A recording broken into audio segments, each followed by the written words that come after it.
Speakers today are Dominik Peters from Harvard and Juan Moreno-Ternero from University of Sevilla. Just to remind people, in case anyone is new about the organization, each talk will last about 20 minutes with 10 minutes afterwards for questions. There'll be a break in the middle, a coffee break in which you will be invited to join the chat room. If you accept that invitation, you'll have a chance to talk with 4 or so randomly chosen colleagues. And as the talk goes on, if you have a question, I suggest you open your chat box and type the word question in capital letters, and then we'll make sure if the question doesn't get addressed during the talk that it gets covered later. We'll be scanning the chat box for that. And finally, I ask you to mute your microphones during the presentations, and of course you can unmute when we thank the speakers. So our first speaker today, Dominik Peters from Harvard, will speak on proportional participatory budgeting with Cardinal Utilities. All right, thank you, Bill. So this is joint work with Piotr Skowron and Grzegorz Paczynski from Warsaw, and the title is slightly misleading because I will actually not be talking very much about cardinal utilities at all, but mostly about approval utilities. But then at the end, I'll sketch how this extends to additive utilities in general, but just approvals is sort of slightly easier to explain and to embed in the literature. So participatory budgeting, I guess most of you will roughly know what that is. It's a thing that many cities do nowadays to ask their residents to vote over how the city government should spend its budget. So typically there will be then a list of possible project proposals, and you're allowed to vote for a couple of them. And then based on those votes, the city funds those projects that are most popular. And here we are concerned with proportional participatory budgeting, where we want to proportionally represent all parts of the population. Okay, and so to make this more concrete, let me talk about a specific city, namely the city of Circleville, which I've invented. It has 4 districts: North Side, East Side, South Side, and West Side. There are 400,000 people in total in Circleville, and the districts are roughly the same size, roughly 100,000 people per district, but not quite. And suppose they have $400,000 available for budgeting. So the same number of people, so $1 per person. Okay, there are several project proposals here. These are the projects. They are located somewhere in the city as well, and we can see for each project its cost. Okay, and now suppose for the moment that these projects have a local character, so they are only really useful to people in the same area. So they might be something like school renovations, and only people living in Northside can go to Northside schools, like in America. And so all the Northside people vote for all the Northside projects, but no other person votes for the Northside projects. Okay, if this is to be the case, then we can tabulate the votes, and we can see how many people voted for each of the projects. Right, and so A, B, C, and D all get 120,000 votes because there are 120,000 people in Northside, and so on. Now, the voting rule that most cities use is quite simple. They make this table, and then they start from the top, from the highest votes projects, and fund them until the money runs out. Right, and so in this case, for instance, what could happen is that we fund A, B, breaking the tie between C and D for D, and then F and I. And now we are done. We are at, I think, $394,000 spent. No other project is affordable. And that's it. Okay, but this is pretty awkward because we've spent most of our money on Northside projects and very little money, just some leftovers, on all the other districts. Yet Northside does only have about a quarter of the population. So it should really only get about a quarter of the money spent on it. Okay, so that seems bad. We want at least all districts to be proportionally represented in the spending. Okay, what can we do? Well, what most cities do in response to this problem is that they hold separate elections for each district. So there's a north side election, an east side election, and so on, and only the residents of the specific district can vote in that election, right? And so the north side election would get $120,000 to spend, and they would only vote over A, B, C, and D. Okay, clearly that solves this problem, but it introduces lots of other problems because not in all instances are people actually so local focused. So for instance, project A here is kind of on the border between north side and west side. So some people living around here might also want to vote for A, and we can't capture that in district-based elections. Or maybe many people like this park here. Maybe this is like a playground that they want to build in the park, and parents from across the city would like to see that done. And so we can't capture these kinds of things. Okay, what can we do? So let me actually quickly talk about a different paper, not the main one for this talk, where we discuss what one could do. Because, so instead of holding separate district elections, we will actually hold a single citywide election, but we will separately also pretend that we had run separate district elections, and we'll see what happens if we had done that. For each district, we calculate just for the votes from that district what we would have selected had they been on their own, so just with their money. And then we calculate the maximum social welfare they could get if they had voted just in their district. And then we say a district fair outcome for the citywide election is some selection of problems that gives each district at least that welfare.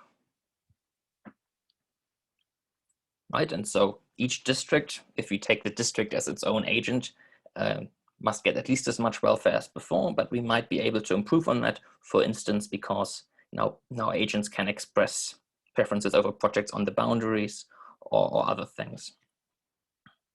Okay, this is unfortunately NP-complete to find.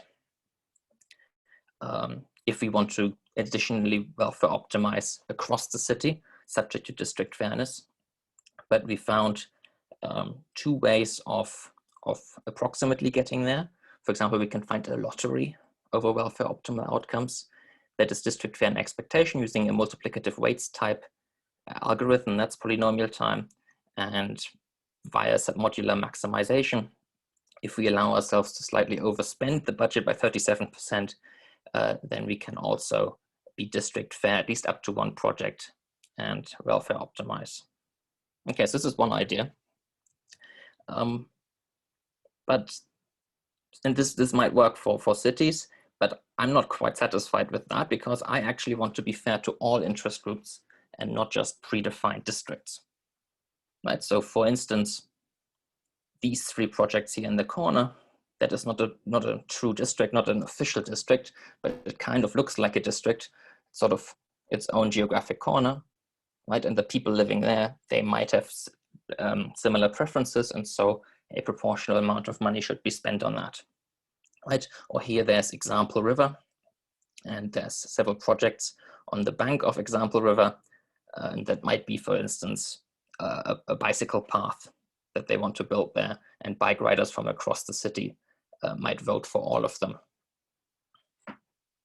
Right, so if we want to be fair to all interest groups in this way, we won't be able to guarantee as much welfare to districts, but let's try to be fair like this. Unfortunately, there hasn't really been, I think, a voting rule proposed in the literature that meets this test of being fair to all districts, all interest groups. And there's not even really an axiom that would capture what it means to be proportional in this setting. But something that's almost there exists, namely multi-winner elections, which you're familiar with if you solved this week's password riddle. Okay, so multi-winner elections are just committee elections where we have a set of candidates and we are supposed to select K of these candidates. And participatory budgeting is a generalization of that. If in participatory budgeting we impose what's called the unit cost assumption, that is that all projects cost the same, say $1, right? Then we have a multi-winner election where we have some budget of K dollars, and so now we have to elect K of the candidates. For instance, this is like a committee or a parliament. Right, and multi-winner elections have seen a lot of study in recent years, especially in this approval setting, where you can either vote or not vote for each project. and probably the two most popular voting rules in this setting, if you want to be proportional, are proportional approval voting, also known as Thiel's method, and Fragment's rule. Now, what proportional approval voting PAV does, it selects the committee of size K that maximizes this expression here, the PAV score. And that is the sum over all voters. And then it's the utility of that voter. So this here is supposed to say the number of candidates in the committee that are approved by voter I. Right, and if that's 4,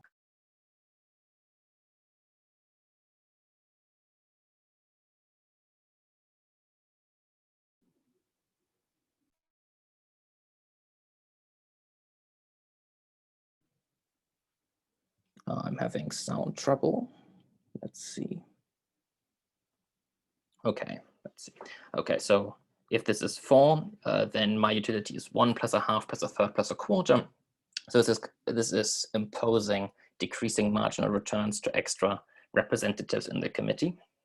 It turns out if you maximize this over all feasible committees, then you get really strong proportionality properties, particularly extended justified representation, which is a axiom that has seen much study, which says that all groups that are cohesive, that have similar preferences, should get a proportional number of seats in the committee. There's also a quantitative version of this, the proportionality degree, which says that groups that are cohesive should on average get high welfare, and their PAV is optimal for that. Right, and clearly this can be extended beyond the unit cost assumption just by optimizing this this quantity over not just committees, but all outcomes, all sets of projects that are affordable in the budget. In contrast, Fragment's rule is not an optimization-based rule, it's a sequential rule which funds projects one after the other. And it works like this. Groups of voters buy a candidate using a budget that they have, and that budget is continuously refilled. I'll show you in more detail how this works in a second. That satisfies a substantially weaker property, not extended justified representation, but proportional justified representation. But it has a nice property of being outcome monotonic or committee monotonic, which means that if the desired committee size increases, then we just add extra candidates to the committee by the sequential nature of the process. Whereas PAV could, if you enlarge the committee size, select a completely different committee. Okay, and so the idea is, let's try to be inspired by these multi-winner elections and find a good rule for the complete problem of participatory budgeting. But before we try to be so ambitious and be proportional to all interest groups, let's start by checking how these rules generalized beyond the unit cost assumption do, even in this district-based setting where people vote for exactly the projects in their district and none other. Okay. It turns out PAV fails miserably if you take out the unit cost assumption. So here's an example. Here's one town. One town has 2 districts, has left side and right side, with 60,000 and 30,000 people respectively. Left side has 3 project proposals costing 20,000 each, and right side has just 1 project proposal costing 45,000 each. Now, given that we have $90,000 to spend, the maximal budget feasible knapsacks are these. Either we can afford all the L projects, but then we can't afford the right project, or we can afford 2 left projects and not afford, and afford the right project, not the 3rd left project. This is up to symmetry. And then we can calculate the PAV scores of these knapsacks. So here we have 60,000 people who have utility 1 plus a half plus a third, right? So that's 60,000 plus 60,000 halves plus 60,000 thirds, which is 60 plus 30 plus 20, which is 110,000 is the PAV score. And for this one, we have 60,000 people who get 1.5 utility and 30,000 people who get 1 utility. And that gives you a PAV score of 120,000. And I think that should answer the question. Okay, so PAV selects 2 L's and 1 R, but that's bad. This is not proportional. Why? Because left side forms 2/3 of the population, so they really deserve 2/3 of the budget. which is 60,000, and they can afford all 3L projects with $60,000. So by proportionality, they should get all 3L projects, whereas right side here only deserves $30,000, so they don't deserve the number, the $45,000 R project. It's too expensive. Okay, so PAV doesn't work. Maybe we've generalized PAV the wrong way, actually, and there's a better one, but probably not, because let's consider a similar town, two town. Two town is very similar, except that the projects now cost slightly different amounts. The L projects, everything costs 30,000 now, right? But nothing has changed. The feasible knapsacks are still the same. We can either afford all 3Ls, or we can afford 2Ls and the right. But in this case, it turns out that the top committee, the 3Ls, is not proportional. Why not? Because right side deserves 30,000, so it deserves that R is elected. Right, but one town and two town are extremely similar. They have the same budget, the same population, same district structure, same utilities, same projects, same feasible sets. They're essentially the same towns, except that the project costs differ. And so from this example, we see that every voting rule that only depends on utility functions and the collection of budget feasible sets must favor proportionality, even on instances with a district structure like this. This is a broad class of rules that's excluded by that. You must depend on the prices somehow. Okay, I think I'm actually very bad on time, so I'll try to speed up. 3, oh wow, 4, we'll see. There's Fragment's rule as well, which is a cool rule. How does it work?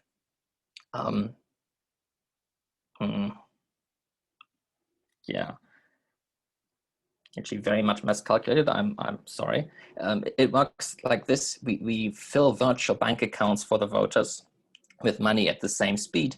And once a group of voters can afford a candidate, they buy it. And then we take their money away that it costs, the 20,000 that it costs, and then we continue refilling until another candidate is affordable. Like this. I'm going through this very quickly now because I want to go to actually our good rule. This is just the disk that says that Fragment is actually not that good, but here on it, on the district one, it is good. It does the right thing. That is, it selects the 3Ls, which is the proportional outcome. And in two town, it also does the right thing, which is left side gets to buy one project, and then half an hour later, left side gets to buy another project, but right side now also has enough money to buy a project. So again, we have the proportional outcome in this district-based election. Okay, so to summarize, Fragment is proportional on these instances with the district structure, but PAV is not proportional. But Fragment has other problems. Here on this instance, we have one very expensive project and one very cheap project. Everyone likes the expensive project, but one voter also likes the very cheap project that costs just 50 cents. After half an hour here, this voter has enough money to buy the cheap project and does so.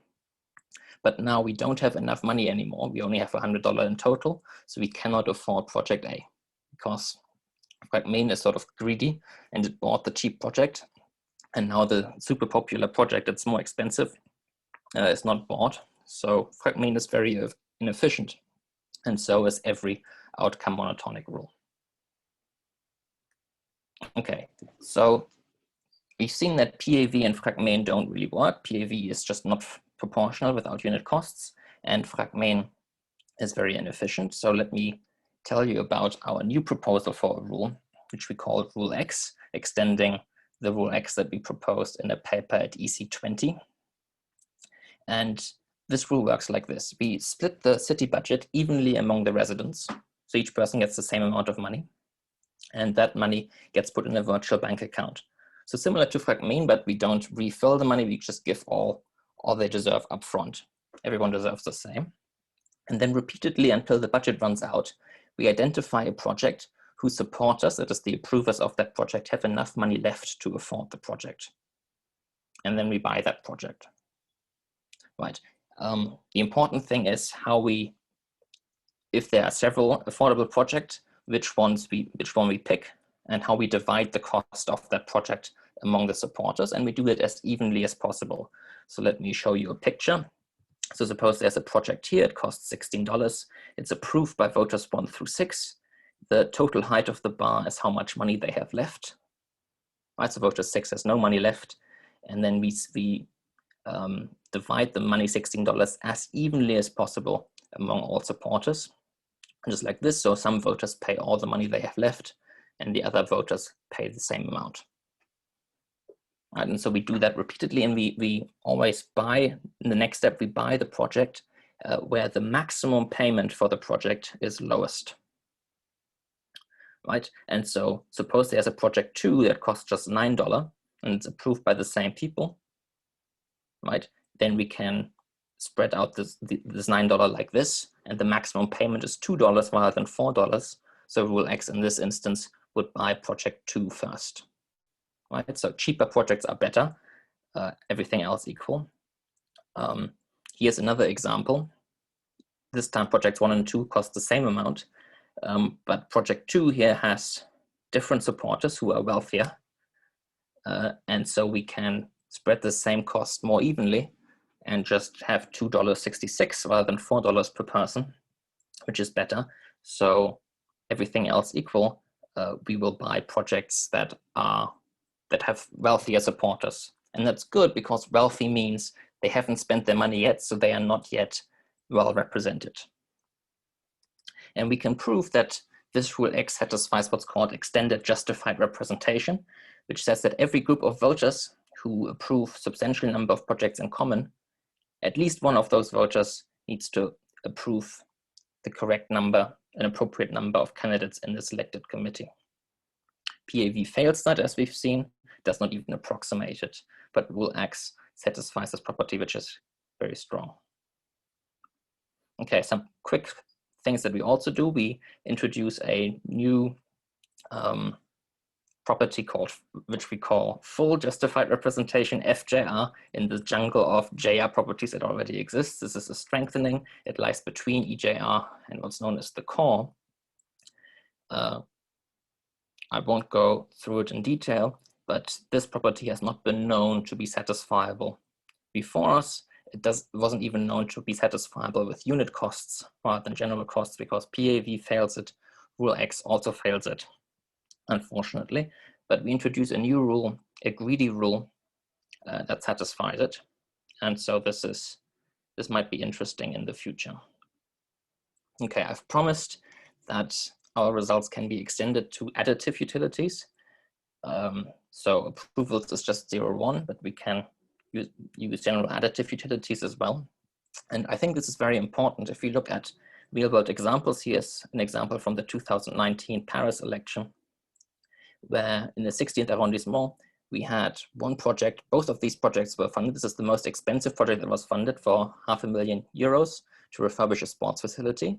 Another project for €3,000 that gave one classroom materials to build a board game, right? And they had a similar number of voters. So this expensive project was 15% more popular, but it cost 186 times the amount of money. And so something is wrong here. So we really want to get more expressive utilities. For fragmain, we don't know any way to extend it. The greedy cohesive rule works just as well for additive utilities. Rule X can be extended with the idea that payments should be proportional to voter utilities, and then it still satisfies EJR, though only up to one project. All right, to conclude, Rule X is very promising, we think. Unfortunately, it's just not Pareto optimal.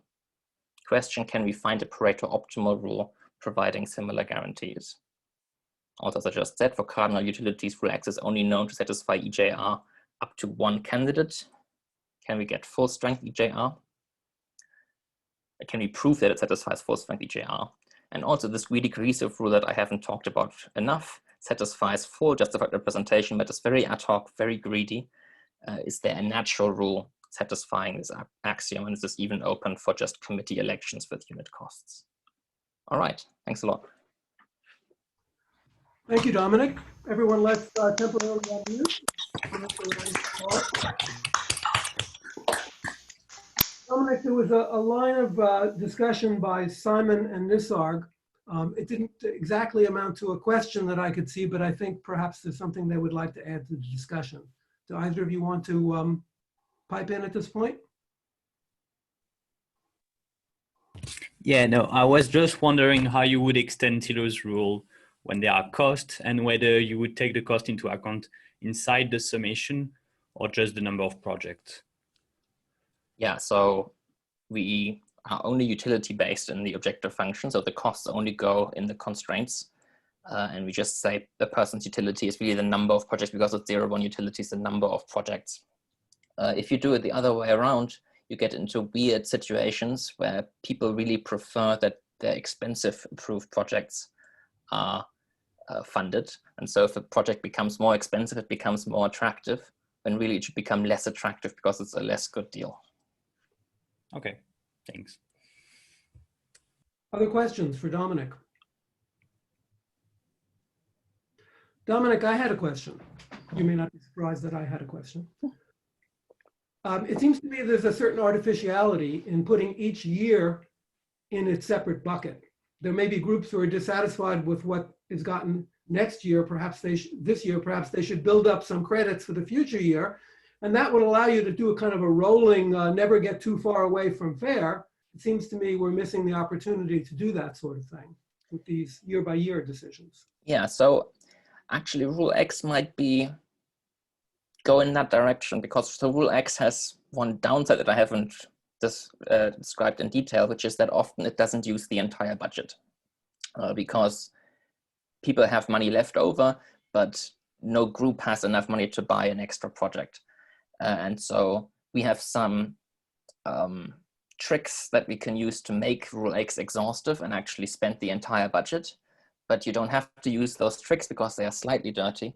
And you can just keep that money and give it to people in the next round. Mm-hmm. But of course, you could just go very explicitly in your direction and think about what happens there if you do a kind of time-based model. Yeah, I was thinking of your first example where the left side you argued should get all 60,000 and the right side should get nothing. If the right side still wants that same thing at the same cost next year, maybe they should have some oomph added to their votes at that point. Indeed, and rule X, as I just described, would exactly do that. Other questions, folks? There's a question, how do you weight the utilities? I don't weight utilities. Can you explain? I can. For example, the utility of a sports facility can be used for many years, for instance, and it can even be used by people who didn't even vote on it, like their children or whatever. So it has like a kind of positive externalities. So I wondered if that can be weighted, so to speak, in the model. Somehow, yeah. Well, how can you weigh the benefit of something? Yeah, I guess we want to just weight it via the votes that we see. I mean, that's we don't really want to make judgments, certainly as social choice theorists, about how valuable projects really are above and beyond what we see from the utilities. I thought about it just because you mentioned the virtual bank account. So I thought, you maximize for the lowest cost, but let's say I really I don't know, I have a basketball court in my neighborhood. So I would say I would be willing to put all of my virtual bank account on that project, so to speak, if that's possible in the model.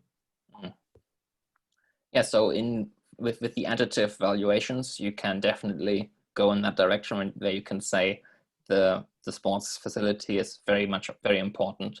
And so then, if possible, the rule will spend all of your money on that.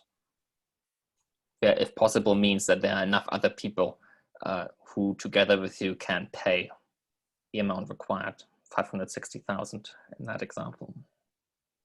Okay, it was just a thought. Thanks, sense. yeah. Other comments, questions? It says, by construction, some projects are usable by all and some only by a subgroup. Yeah, that is interesting. I'm So formally, this is just fine. Of course, you can just use outside the model, but I think it's maybe an interesting feature that is very realistic for participatory budgeting. Sometimes you see projects like, let's do this park. Maybe only some people are enthusiastic, but it benefits everyone. But let's give 3,000 euros to this one class to build this thing. It's only for those people. So in a way, if other people don't vote for that, it's not surprising. But if somebody doesn't vote for the park that they would all benefit from, it tells us something. So could be an interesting extension of the model, maybe. Okay, let's unmute and give Dominik one more round of applause. Thank you. You have the opportunity, which is voluntary, to chat with each other in chat rooms, or alternatively, you can go downstairs and make yourself a cup of actual coffee.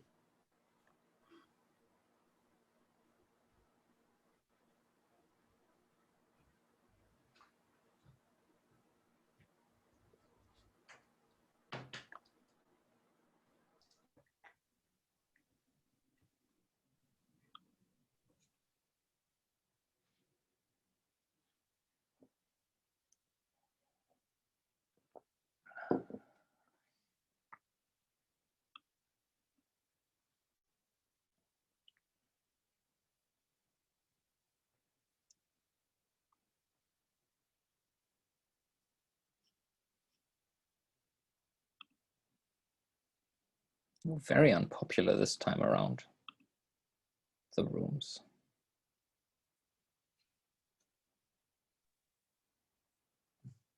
So was the Ikai talk similar? Yeah, the slides are based on it. This one was more detailed. And shorter. I guess. What's it, 30 minutes? Yeah. Okay, so let me do some social engineering.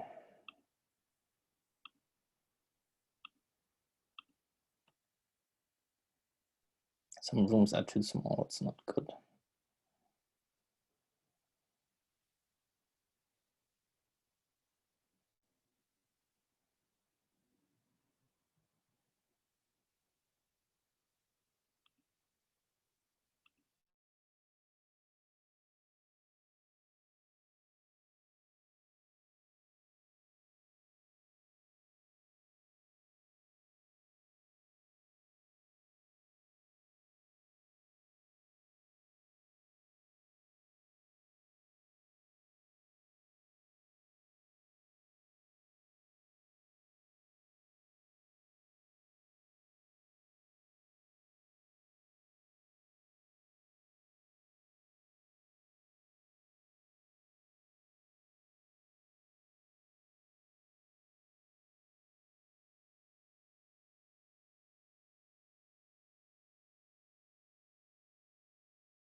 Welcome back, everyone.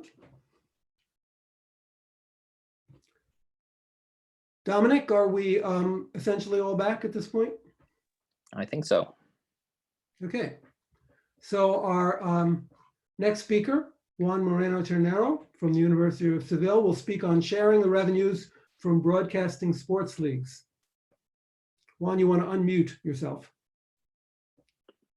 Now? Does it work now?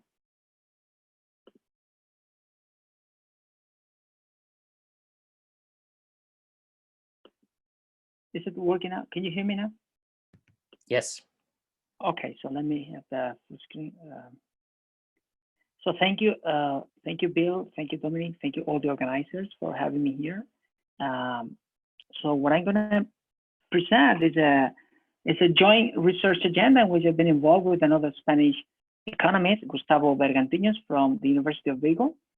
And essentially, I'm going to be giving here an overview of 3 projects in which he and I have contributed for the last years. 2 of them are already published, the other is not, but they all have a common theme. And so I thought it was going to be better to have this overview here to encourage discussion later after the presentation.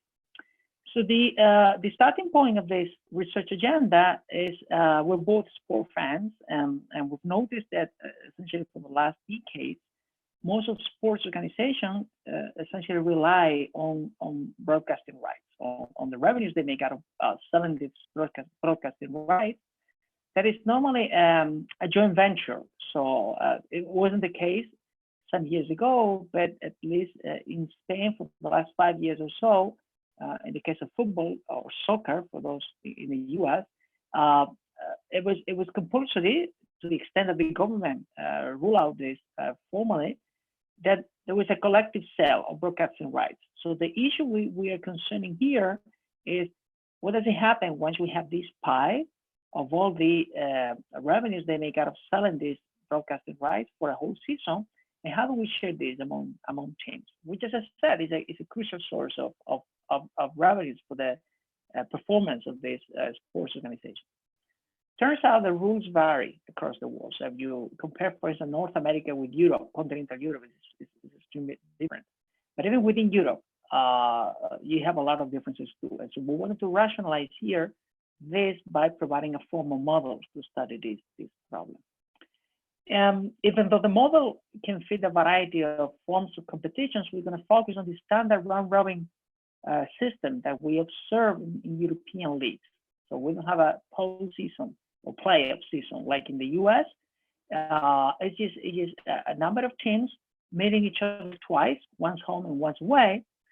So, I mean, this is the benchmark case. Of course, we could generalize this, but for the time being, and for this presentation, I'm going to concentrate on that, because then the input is very simple. You just need to have a square matrix indicating in each cell the amount of revenues that are obtained from broadcasting the game involving these 2 teams. The matrix doesn't need to be symmetric, because you may have different revenues depending on whether the game is home or away, even though it involves the same team. And of course, the diagonals will be made of zeros, right?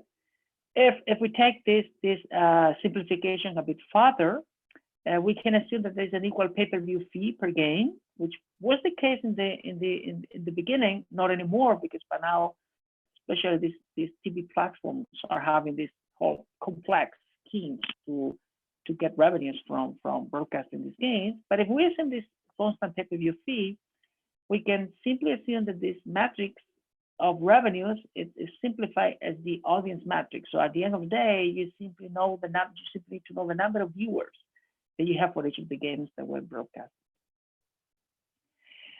This kind of problem can be approached in several ways. Here are some of them. I'm going to concentrate here on the last one, the so-called axiomatic approach.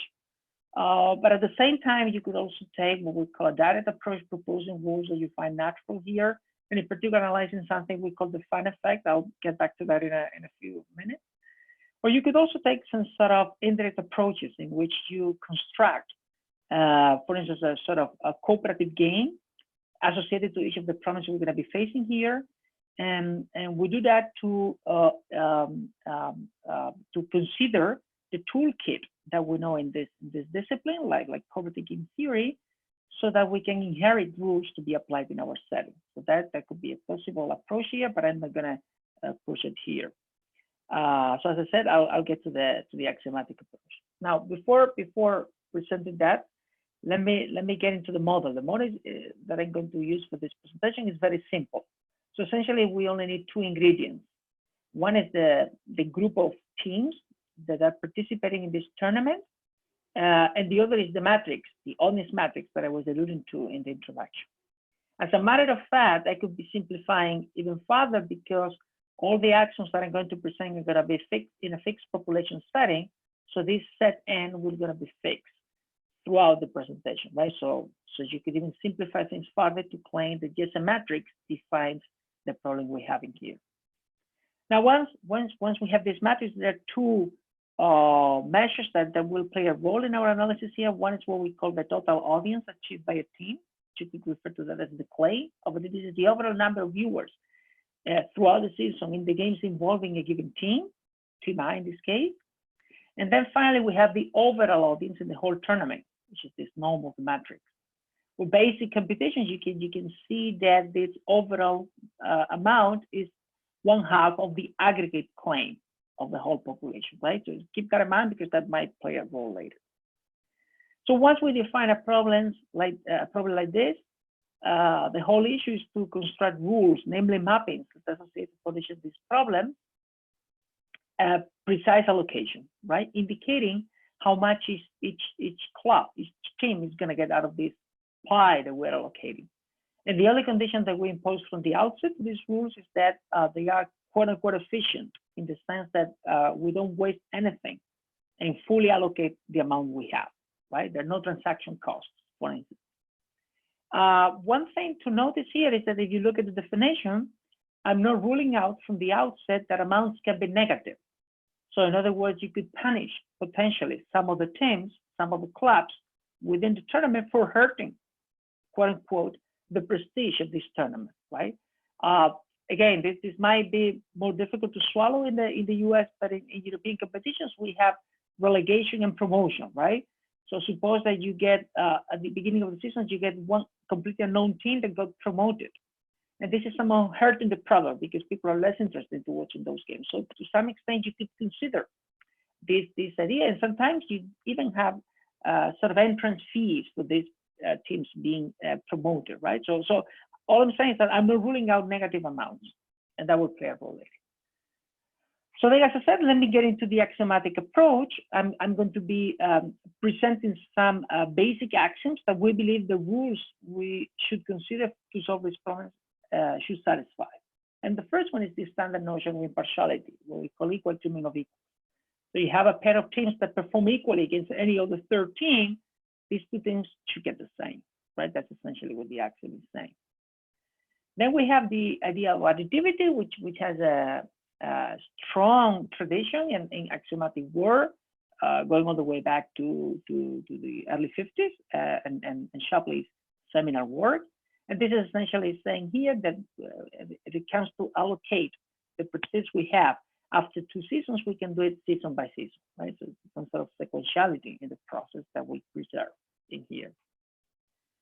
Okay, those 2 axioms will be with us throughout this presentation, but now I'm gonna be adding a 3rd axiom that will change to these pairs. So in particular, I'll start with the notion of null team, referring to a very pathological, specific situation in which you have teams or clubs producing 0 audiences in all the games they play. Nobody watches these games. If that is the case, the axiom says the team should get 0 in the allocation process.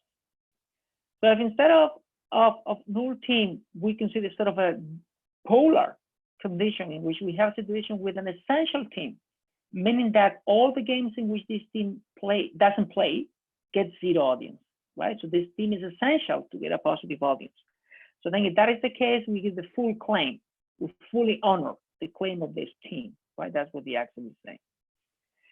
These are 2 sort of polar situations and somewhat extreme, if you want, because they refer to very specific cases that rarely happen in real life. So let me have something in between. This is a standard upper bound condition, which we call here maximum aspiration, saying that you can give any amount to each of the teams participating, but there's a proviso that says you can never award any of these teams higher, an amount higher than the initial claim, right? There's a weak upper bound. Okay, so with these actions, we can already present some results. The first result we have is mimicking the original result by Shapley himself to characterize what we know by now in cooperative game theory as the Shapley value. So essentially, there's only one rule satisfying these three conditions: equal teaming of equals, additivity, and null team. This is the rule we call equal split, which simply takes the audience of each game and splits this equally among the two participating teams. Aggregating through the system, this is simply saying that you're going to give 1/2 of the claim to all teams, right? So if you think of this game as a sort of claims problem, then essentially what we're saying that this is the proportional allocation, right? So you are giving 1/2 to all the teams because overall we have 1/2 of the aggregate claim, right? So that's sort of a non-surprising rule. The second result is replacing null team by essential team. And this is radically different in the sense that it gives a rule that comes out of nowhere, apparently. This is a rule we call consider and divide. This term is coined by William Thompson in a different setting. And the reason why we use it here is because we can think of a protocol in which we try to estimate the amount of viewers watching each game that are either loyal viewers or casual viewers, referring to those that always watch the games of a given team, or those who watch the game because they like that game, right? So in other words, distinguishing between what we call hardcore fans and casual fans. If you try to estimate that with a statistical procedure and allocate and concede to each of the two teams this fan base and split equally the residual, then you have essentially this rule that we have over here. Now, another way of looking at the rule is the following. You think of the rule, the starting point of the rule is that you allocate tentatively the claim, the full claim to each team. Now, given that we don't have enough, we have to reduce that amount. We reduce that amount by saying that the claim is actually a joint venture. Team I obviously needs to get credit from that, but all the other n-1 teams should get credit for that too. If we assume that these other n-1 teams get constant credit, and this constant credit is what I have in here as gamma I being the average audience of the games in which team I wasn't playing, then you happen to have precisely the rule that I presented before, right? So this is a rule that we can arrive at using different alternative routes. None of them was expected for us. So this was a surprising result as opposed to the other one. The funny story is that axiomatically speaking, it's very similar from with respect to the result. Yes, there's this third sort of pathological action that distinguishes both. Okay. Now, finally, if instead of using either null team or essential team, we consider this maximum aspirations condition that I presented, this upper bound condition, you happen to obtain a compromise between these two rules I presented before. It's actually a family of rules that we call the EC family of rules, which stands for equal, split, and consider and divide. And it's simply the convex combination of all the of the two rules that I mentioned before. We can weight and construct the associated rule that provides the weighted scheme these two rules are proposed. So for each lambda, you have a different rule. Obviously, if lambda is equal to 0 or equal to 1, you have these two polar rules that I presented before, but you have a lot of compromises in between. Okay, so this was what the third result is saying. So as I was saying before, this compromise is interesting for several reasons, because if you look at the two first rules that I presented, these two polar and somewhat extreme rules, namely equal, split, and consider and divide, they have extreme ways of addressing this fan effect. So essentially, equal split is saying you ignore that teams may have different fan bases because you just split equally the audience in each game, period, right? So that's radical somehow. The other is essentially saying the opposite. The other is essentially saying that you minimize the number of casual viewers you have for each for each game, right? As I said, so the statistical procedure, I don't have time to present here, underlying behind this rule. So in a way, compromising between these two rules is saying that we're somewhere in between, assuming, like in Europe, in which most of the people watching a game is because they are a hardcore fan of one of the two teams playing, or what I call the US scenario, in which people just like the show, right? And being a fan is something that may happen for some teams with more tradition, but a place in which teams can essentially, franchise can change from one place to another, and the Lakers end up being in California doesn't seem to be a place where you root for hardcore fans, let's say, right? So something in between, it's what essentially this family would be considering. Well, let me skip this. What I'm going to do now in the few minutes I have to finish is to provide further insight for this family. So in particular, and this somewhat connects to Dominik's talk before, suppose we're in a setting in which the actual rule to be used is going to be obtained via majority voting. So we all know that we have a lot of problems to guarantee the existence of an equilibrium via majority voting, but it turns out that there are situations in which we can guarantee the existence of this majority voting. And in particular, this happens when the rules satisfy a sufficient condition that we call the single crossing condition, which is a condition that is satisfied by all the rules within this family. So essentially, the result I wanted to highlight is that if you let teams vote themselves for the rule that they prefer within the set of rules in this family, within the easy family of rules, you can always guarantee the existence of a majority voting equilibrium, right? Which is important because in real life, sometimes this is actually what happens. So you let them vote to get a rule. Likewise, this single crossing condition has another important side effect, and it's the following. You can fully rank all the rules within the family according to the egalitarianism that these rules are exhibiting. So for those of you who are familiar with income inequality measurement, so there's a partial ordering with a lot of tradition, the so-called Lorentz dominance criterion, by which you can unequivocally say whether one vector is more egalitarian than another. The problem with this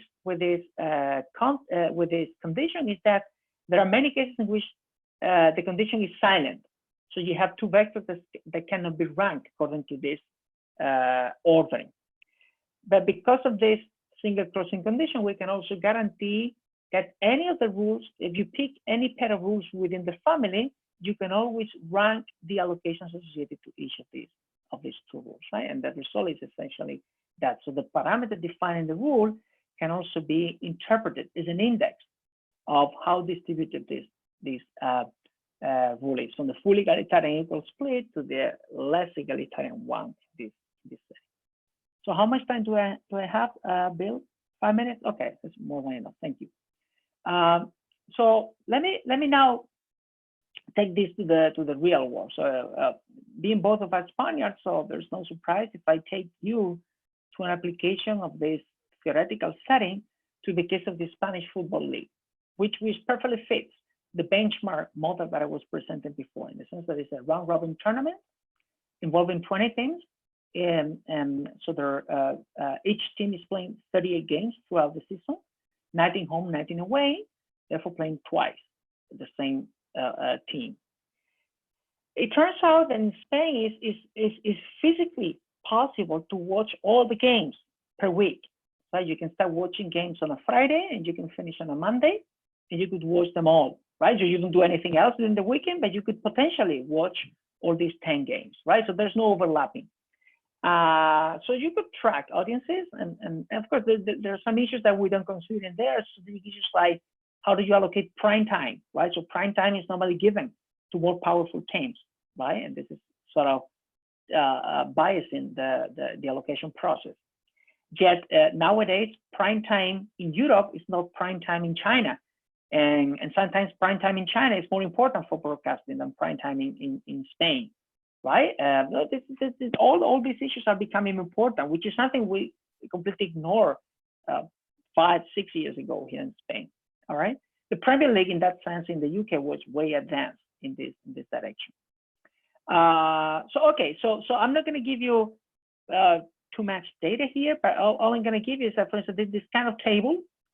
One good thing about the rules we ended up highlighting with our characterization results that I presented before is that these rules are minimalistic from an informational base, in the sense that at the end of the day, you don't actually need the whole matrix to compute the allocations that these rules are providing. All you need is these alpha I, these claims, right? The aggregate of each row and column for each of the teams, right? So this is what I have in here. This is the alpha values for each of the teams. We do have the data for that. We normalize it so that we end up assuming that is €1 per viewer, let's say. So we're normalizing, this is what we get. And this is the actual allocation here in absolute and relative terms, right? So this is data. So this is what happens in real life. This is the number of viewers we have, and this is the number of euros they get in the allocation process. Now, what does our model say about this? Well, here in this table, I present this actual allocation, what happens in real life, and the allocations that the two corners of our family will be providing. And in the final column, I'm actually telling you whether you would be able to find a rule within the family rationalizing this number or not. If you happen to have a number in this row, it means that there is a member of the family giving that exact value. If it says below, it means that the amount they get actually is below all the possible amounts, all the rules within the family will be allocating, and above is the opposite. So in other words, the blue color is indicating that this team is being largely benefiting from the actual allocation process, as opposed to what our model would be saying. Whereas the red one would be saying that these two teams are hurt, in the sense that they're getting less than they deserve, right? For the record, this team is from my hometown, one of the badly treated ones, right? Let me just finish by saying something. In real life, things are a bit more complicated than what our model is saying. Our model is simply taking into account the audiences that these teams are getting and obtaining an allocation process from there. But in general, you have what is called hybrid schemes. Hybrid meaning that there's a portion of the amount that is equally allocated, right? Essentially 1/2. This is what the first column is saying. 1/2 is equally allocated. Then it's 1/4 allocated to performance. Performance meaning the table standings in the last 5 seasons, some sort of proportional scheme. Then there's an amount connected to ticket sales. And at the end of the day, it seems that only 1/6 of the overall budget is allocated according to viewers, right? So if we actually use our rules for this 1/6 and aggregate all these columns, we get what we have in here, the hybrid schemes. And then you can compare these hybrid schemes, right, with the real ones that you get. And there you could actually be a bit more accurate about whether teams are being favored or not in the actual allocation process, okay? Anyway, I didn't want to, this is not an empirical research, that was just to illustrate that the model works, and that in real life, you can say something with these very stylized models, like the ones I'm using here. Okay, so let me simply wrap up by saying that the whole point of this research agenda was to provide a formal model to analyze this very simple problem of sharing the revenues from broadcasting sports leagues.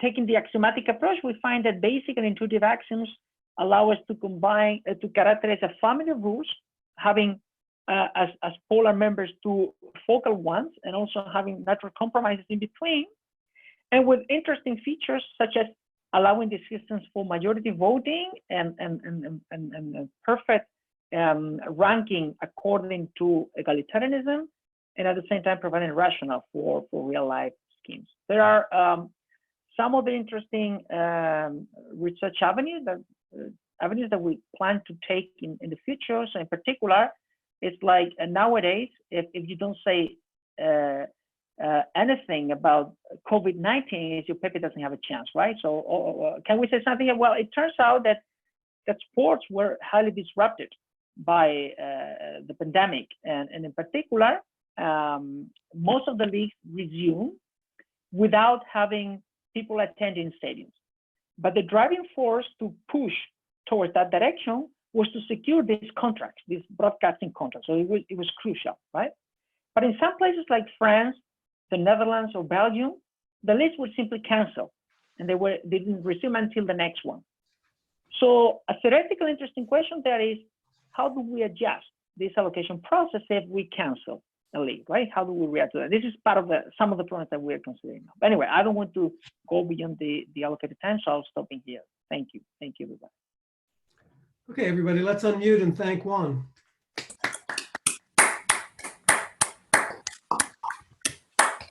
We'll turn to questions in just a moment, but while I have you all here, let me mention that we have a seminar next week. The speakers are Jörg Rother, who'll speak on what's new in altruistic hedonic games, and Lirong Jia, who'll speak on the smooth possibility of social choice. Juan, I don't see any questions in the chat, but I'm sure, but let's invite people to ask questions directly. So please pipe up. One could, if we look at the foundations part, the axioms, it seems intuitive that one could have, let's say, the null player team axiom seems plausible, or the essential team axiom. They don't seem to be necessarily inherently contradictory. So it seems attractive when I might have them together, and then probably one needs to give up additivity. Did you think about that? Yes, we do have some results without considering additivity, but it's true that the techniques we use for the results I presented in here is a very basic one, in the sense that you characterize what happens in what we call canonical seasons, let's say, matrices in which you only have one non-null entry. So everything, you have 0 entries everywhere except for 1. How do you share that? And essentially, either null team or the essential team are telling you how to do that, and then you can extend this to the general problems. Without additivity, we can provide results in which the axioms that we consider are saying, how do we share extra viewers, right? So for instance, if you go from a situation in which there's a season and there's additional viewers for just one team, let's say, how do you share this? Do you give this only to this team? Do you share this in a different way with respect to their teams? And then we end up characterizing these two rules that I presented before, and also another core rule that I didn't introduce, but it's very natural, what we call the uniform rule. The uniform rule just takes the whole pie and splits in equal parts among all teams. And that rule would also be characterized by using equal treatment and this special axiom for the allocation of extra viewers without additivity. But at the end of the day, of course, I mean, if the rules that you end up characterizing are additive, it means that the actions that we are using as a side effect guarantee the fulfillment of additivity. In other words, additivity is implied by this other, yes. But conceivably, you could think of course, you could think of other rules that are not additive, right? And we don't have characterizations for those non-additive rules. That's on the agenda. Yeah. My idea was that in some way you want some of the other axioms together, and that forces you into non-activity if you take this foundation. Right. Right. For that, we essentially have some results too. Yes, in the sense of keeping equal trimming of equals, dispensing additivity, and keeping one of the other actions together with the new ones I presented, and we do have characterization. So in that line, we do have. We don't have results of characterizing rules that are non-additive. For that, we didn't get anything yet. Okay. Thank you. Other questions? Juan, you're currently working with an assumption that the information is anonymized in the following strong sense. We don't know whether one of the fans of this game is the same fan who watched this other game. Yeah. Now, maybe that's natural under the circumstances because maybe that data is not available, but have you thought about what you might do differently if you had that data? Right. So because of the simplifying assumption that I mentioned before about an equal pay-per-view, so you actually don't care about the identity of the viewer because this viewer is already paying, right, for each of the games. But it's true that there are more complex schemes nowadays in which, for instance, you may have cable TV and you may have sort of subscription to all the games in the season, right? But you may not be watching them all. How do you deal with that? There's actually, I mean, Gustavo and I started working together on a somewhat related problem, which is what we call the museum pass problem. So suppose you go to Paris and you get this card to visit all museums in 3 days, let's say, but you end up visiting only some of them. How do you share the amount of this pass among the participating museums, right? And we do provide there some rules in which you want to take into account the differential characteristics of this museum. Namely, for instance, if the Louvre Museum is in itself a more powerful museum, will be able to attract more viewers on its own. So you may want to have the independent visits too. So what I'm trying to say is that this also touches this literature in this organization of bundling, right? And how do you mix these properties here to come up with new rules? But getting to your question in itself, we didn't think of it about this specific situation, right? I was partly thinking that you sometimes distinguish between very loyal fans to individual teams and ones who aren't, and this data might help distinguish. Right. No, that we do. Yes, that we do. So we sort of assumed there'll be some viewers that will be watching throughout the season all the games of a given team. Let's say we'll call that loyal fans, right? If you happen to be able to extract this information, which is private information, right? Then this concede and divide idea makes sense because you could be conceding this, let's say, fan base to each of the teams, and then the issue would be to allocate the residual. So if we take into account that sort of spirit, then concede and divide is the kind of rule that would arise as the optimal one in that setting. Yeah. Other questions?